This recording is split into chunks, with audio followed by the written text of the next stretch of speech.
Hello everyone and welcome to this video. Today I'm going to be explaining Strict Vision Atlantis, our brand new endless pool. So yes, this has been about a 1-year process of mine building this, putting it together. We worked with an engineer early on to kind of create the idea.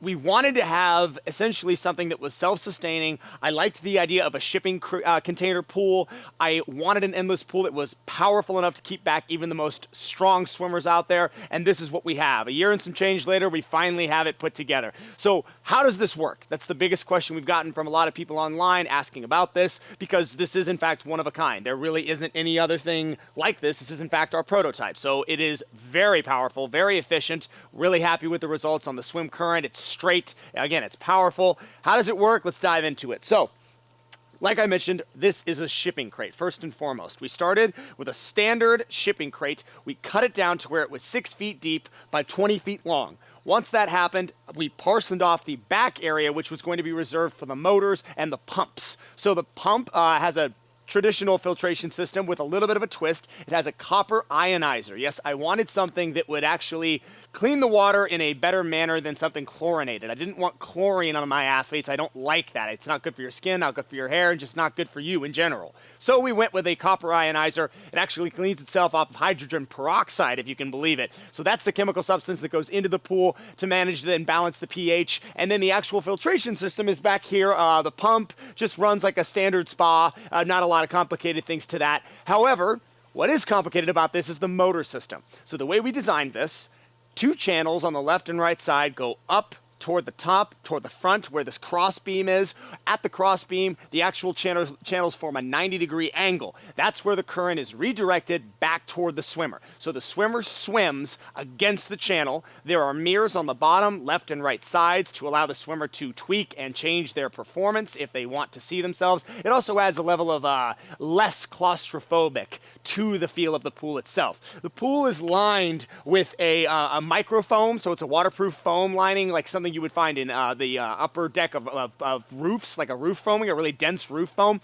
And then it's coated with a polyurethane finish. So the polyurethane is very hard, very, very dense, and it creates a nice waterproof sealant to the entire experience. In the back area, we have a small step, and that's actually where the turbines are. They're actually behind the grate system. So we wanted to make sure the turbines were safely tucked away from anyone ever getting anywhere near them. So that's why they're behind that grate. And then what can I tell you from there?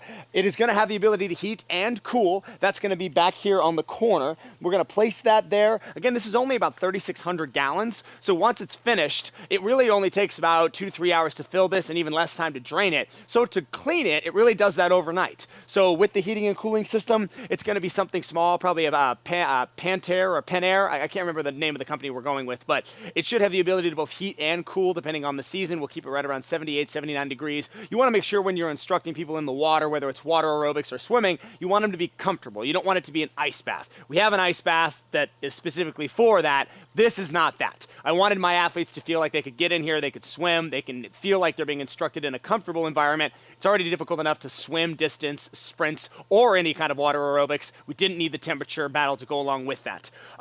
Beyond that, I can tell you that the most complicated part of this design were the motors themselves. So as I mentioned, there's channels on the left and the right, and in the back we have 2 7.5 horsepower Balder American-made motors.